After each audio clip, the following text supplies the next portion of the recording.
Chapter 19. A month later, Sawyer slipped into the Fey realm. She needed Luna and Mother. She hadn't been to visit in a while, and time that she spent there had been joyous for more than one reason. She lingered with Luna and visited with Necia. Necia had already absorbed all her other selves.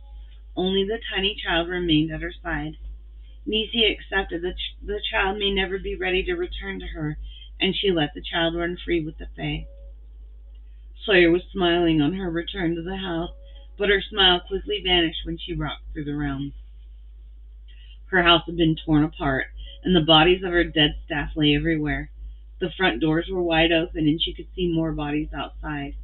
Her picture that had hung above the staircase had been knocked down in a skirmish, and she knew instantly Julius was in danger. Lucas lay crumpled against the banister of the staircase with his neck broken. Sawyer rushed to him and slowly fixed his broken body. Her panic was at full peak as she screamed for Julius while Lucas healed. He did not answer her, and neither Cassia nor Marcus heard her call either. Finally, Lucas opened his eyes and looked around at the carnage. "Lucas, what has happened here?" she asked desperately. "Their mother came for them. She had so many witches with her, and we couldn't fight them. Together they were too powerful," Lucas said, stunned by the sight all around him. "Where's Julius?" she asked, her tone more calm than it should have been. "She took all three of them," he answered, feeling ashamed because he could not keep Cassia safe. "Took them where?" she asked, and now her tone was completely calm. Something was happening to Sawyer. "I don't know. She said to tell you to use a locator spell. She thinks you're a witch, Sawyer," he told her. "That will be her downfall," Sawyer answered distantly. Lucas could see the dark energy beginning to well around her feet. He could never see the silver light, but the dark energy always looked like a black mist around her. He could see her begin to pull the dark energy to her faster, and the static electricity began to cackle in the air. She invited it to consume every cell in her body. Julius was in danger, and she felt the agony of it. The agony was soon replaced by the darkness. Lucas could feel the wind begin to blow as he watched her transformation. The black mist rising from her feet began to transform her clothing. It was changing it to all black, like the night the Alliance had come for them. She was pulsing with energy, and her hair color was starting to blow back. As it did, he noticed it was also changing color. You could see she was pulling more and more energy into herself. When everything was completely black and she was in full power, she spoke to Lucas as though from a distance. "Lucas, you must go to the Fey realm and warn Mother. She must protect the doorway from this side," she ordered him. "I want to come with you. I must save Cassia," he said, and got to his feet. "I will save Cassia, but you must go now, Lucas. If the doorway is not protected, the witches could cross it into the Fey realm, and it is not meant for them. Their powers would be magnified there. You must warn Mother," he said. "All right, but promise me you will return Cassia to me," he begged. "I promise I will bring them all home. Now go." He ran for the realm entrance, and when he looked back before stepping through, he saw she was floating across the floor on the black mist. It still pulled at her feet, and she was using it to float instead of walk. She waved a doorway into existence, and this one was not like her other doorways that were silver. This doorway was black. This was the doorway that would lead her to Julius. She opened the door and floated through. She took in the scene immediately upon entering. The three siblings were being held in a triangle. They were each tied to a post, and the 3 points of the triangle drawn in by white chalk. Around the triangle, a square had been drawn in white chalk. Each of the 4 sides of the square had a complete coven of witches standing on it, covering it with magic. The 4 directions that witches held in such high magical regard were being used to draw power. Julius was bound at the top point of the triangle, his mother on one side of him and Dacia on the other. Marcus and Cassia were on the bottom 2 points of the triangle, and they were bound to a large post also, but no witches stood next to them. They both had a wooden stake hovering in the air an inch from their hearts, held in place by a spell. Julius had 48 stakes hovering in the air, covering the entire area of his torso, one for every witch holding the perimeter. They were in a small clearing of an ancient forest, and Sawyer saw the full moon above them. Sawyer could feel the power of the energy here and understood why they had chosen it. She herself had been here many times, and they must realize they were more powerful here than anywhere else. Without knowing it, they were in the very spot Mother had been created, the spot where the earth had focused all of its energy so the first Fae could emerge from the earth to help mankind. The witches were tapping into the concentrated energy here, which only made Sawyer angrier. They were using the life force that created Mother to seek one woman's revenge against her own children. They were perverting this sacred spot. The wind blew around her as she stepped through the doorway, and the angrier she got, the harder it would blow. Dacia had realized when Sawyer stepped through the doorway that she was no ordinary witch. It had taken 4 covens to create a passage to come to this place. This was a place of power for them, and their magic was strong here. The girl was not drawing on the power from here. She could feel that. Dacia stood confused. She was the oldest and most powerful of all the witches here, and she had never seen such a thing. She tamped down her uncertainty and began to chant. All the other covens joined in on the chant. It was a spell meant to drain the emerging witch's power, but Sawyer just kept slowly walking towards them. She stopped when she reached the middle of the triangle. She stared at Julius the whole time, and he stared at his beautiful savage wife. Albina noticed the change in the girl. Gone was the deep red hair of the woman who had stood on the stairway next to her son. Gone was the sweet face and the dress she wore. What stood before her now was a dark witch, or so she thought. Julius immediately understood the change in her. To be soulmates, both people had to have the same light and the same dark side. He was only learning about his own light side since he met her. He had learned he was capable of just as much love and compassion as she was. Now she was embracing the dark side of their soul. His own rage and ruthlessness stared back at him through her eyes now. He saw her own dark side equaled his in every way. She was about to show everyone how terrible their temper could be.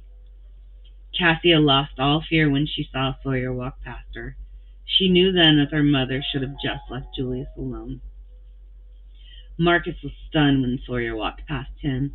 The night when the Alliance had arrived was only a glimpse of what stood before them all now. He could feel the crackle of electricity coming from her. Dacia stopped chanting when Sawyer reached the center of the triangle and looked around at all the witches. Dacia was confused now. Sawyer should have never been able to walk past the square the 4 covens protected. She definitely shouldn't have been able to even step foot inside the triangle. Dacia searched her brain frantically to think of another spell to slow her down, and the 4 covens stopped chanting. Dacia could see some of them were losing their nerve. Sawyer looked directly at Dacia and said, "Don't bother, witch," as if she could read her mind. Albina was unaware of the struggle the witches were having and was only focused on her revenge. She began to speak to Sawyer. "You have a choice before you, witch. You can only save one of them, and I've just made it impossible for you to save this one," she said, pointing to Julius. "Which of them do you choose?" she asked, and held her hands up towards Marcus and Cassia. Sawyer laughed a terrible, menacing laugh, and Albina was caught off guard. She expected the witch to beg for Julius's life and suffer with him as punishment for loving him. "I will save them all. Your real question, though, was only meant to hurt Julius, wasn't it? You assumed I would only be able to stop one arrow and would choose Marcus or Cassia. Even as you killed him, you wished him to suffer. But it is not my husband that will suffer on this day," she said, and waved her right hand. The stake hovering above Cassia's heart dropped to the ground. She then waved her left hand, and the stake above Marcus dropped. Albina looked at Dacia, confused. What is happening? She asked frantically. Dacia was starting to become frightened. "She is no ordinary witch. I don't know what she is," Dacia confessed. Albina's eyes widened. She had never seen her friend afraid before. The 2 of them had been an unstoppable force, and their plan had been very well planned out. Your first mistake was thinking I'm a witch. Your second mistake was taking my soulmate, Sawyer told them both. What are you? Dacia asked, fearing she may say demon. I am Fae. Impossible. Fae do not exist. They are the stuff of fairy tales, Albina said defiantly. I assure you I exist, and I'm definitely not the stuff of fairy tales, Sawyer said, and waved her hand at Julius now. All the stakes dropped simultaneously and clattered onto the ground in front of them. Now, some of the witches were starting to become frightened and were trying to back away slowly. She turned slowly to gaze at each and every one of them. None may leave, she shouted at them. You came here to witness death today, and witness it you shall. Her voice boomed over the wind. Please let my sisters go. They did not know, Dacia pleaded, realizing too late that the girl spoke the truth and was indeed Fae. The wind was becoming more furious around them now. What didn't they know? Sawyer asked. We didn't know you were Fae. I have heard the legends of Fae's terrible power, and we would never have agreed to come if we had known, Dacia said, recalling old poems warning of the Fae and their power. How could you know? I am truly nothing more than a myth to your kind, Sawyer said. We will keep your secret. Please, just let them go. They are innocent in this, Dacia begged. The dead always keep secrets, witch. I do not fear that, Sawyer said without feeling. Albina looked at Sawyer and tried another tactic. We will let them go, she said, pointing to her children. Sawyer laughed again. They were never yours to take, she said, and waved her hands again, and the ropes that bound all three of them dropped to the ground. Julius stood up and came to stand next to his wife. Cassie and Marcus came and stood behind them. Sawyer then focused her eyes directly on Albina and said, Now please tell everyone here why they must die today, Albina. Tell them why you hate your own child so much, Sawyer commanded. Albina's eyes widened as she started to speak the story without wanting to. The Fae's voice had to be obeyed, she found out. My husband was gone, and one night as I walked through town, his father raped me. When I learned I was pregnant, I ate the plant meant to expel him from my body. He just hung on, though, and refused to leave. He came screaming into this world, a plague on my soul, just like his father. I should have swung him against the wall the moment he was born. Every time I see his face, I see that night. My face pushed against the wall as his father violated me. The face that Julius shares with the man whose breath reeked of wine while he ruined my life. She spat out the story like it was rotten food in her mouth. Sawyer laughed again. That is the story you told your husband. And now your children understand why their father hated Julius. Now tell us the truth, Sawyer commanded again. Albina tried to fight it, but the words came spilling out of her mouth. The truth that Albina had locked away for so long she forgot it existed. I met his father, and he was so kind. I was lonely because my husband was always gone off to fight another war. He was also a soldier, but he made promises to love me differently. I was drunk one night, and I succumbed to the temptation. I was swept up in the feeling of it that I forgot I was actually betraying the man I truly loved. His father was gone the next day, having gotten all that he'd really wanted, but he left behind Julius. You are a reminder of my own betrayal and stupidity, she yelled at Julius. You spit your hatred into his soul every day. Even now, as you are about to die, you blame him, when it is yourself you should have turned your hate on. He did not betray your husband, you did, Sawyer yelled back at her. Please, have mercy. We didn't know the truth. She lied to all of us, Dacia pleaded and stared at her friend in horror as she heard the real story. Albina had lied about her son. It was she who had ruined his life. You are not innocent, witch, Sawyer yelled at her, and the wind was becoming wild, whipping everything around. You used the life force for corrupt purposes. If I had been merely a witch, you would have killed Julius. You had planned on killing all of us and then draining whatever power you thought I possessed. This is not what the Fae taught any of you to use the life force for. People will come looking for us. We have powerful friends who need us, and the power we possess, Dacia threatened. Let them come, witch, Sawyer said, laughing, and then turned to Julius. Take Marcus and Cassia back to the doorway. You do not need to see what comes next. I will remain at your side for all time, no matter what comes next, he told her. You should not see what I am about to do to your mother, she said, and he realized she was trying to protect him. She isn't my mother. She was only a womb, he answered, knowing Sawyer needed him more now than she knew.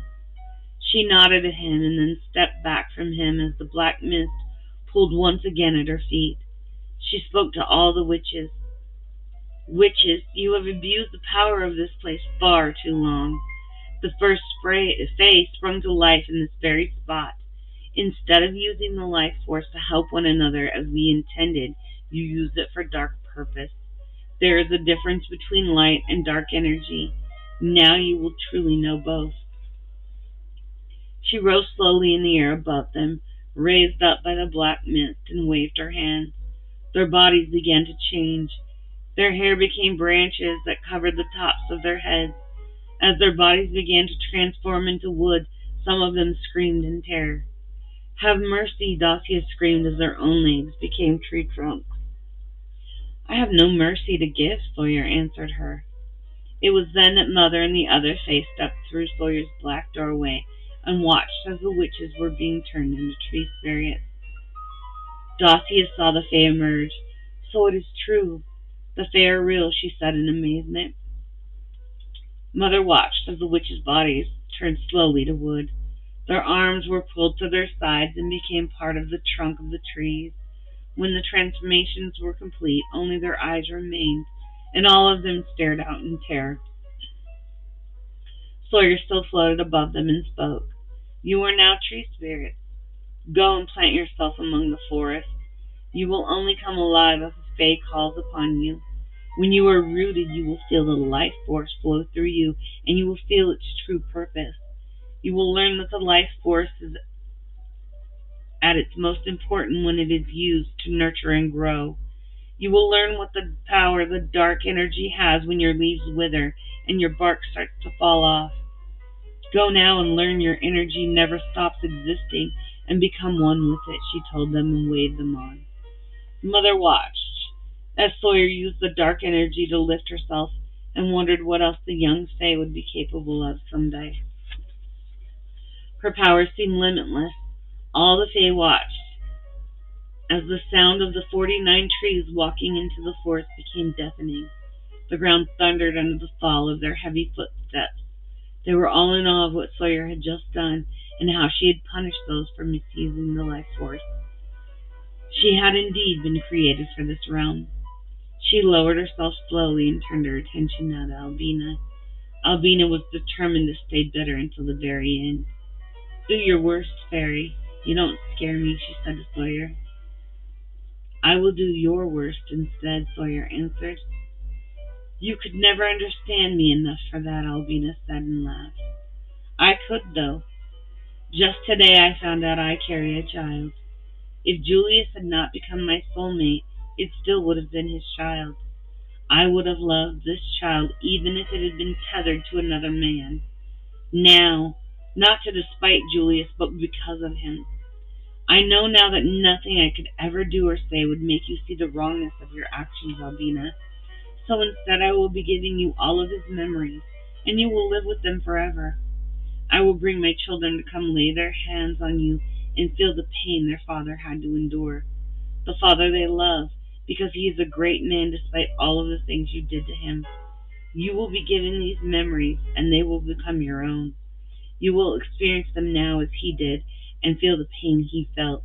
You will live in the pain you created, Sawyer said, and raised her hand to Albina's head. She placed her hands on both sides and let the memories and pain flow through her hands until they filled Albina's head. As Albina began to experience them for the first time as if they were happening to her, she cried out in anguish. Roots began to grow around her feet, and Sawyer began to swirl the light around her until it became a blur enveloping Albina.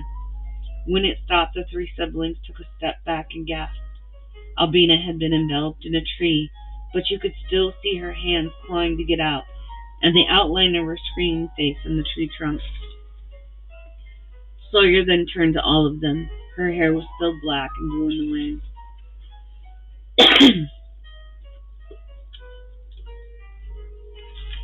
The wind still blew around them, and it seemed it was getting worse because they had to shout over the noise of it. The electricity was popping, and Sawyer seemed not to notice any of them. Like she was in a trance. Julius looked at Mother for help, but she nodded at him instead, and he remembered what she had said.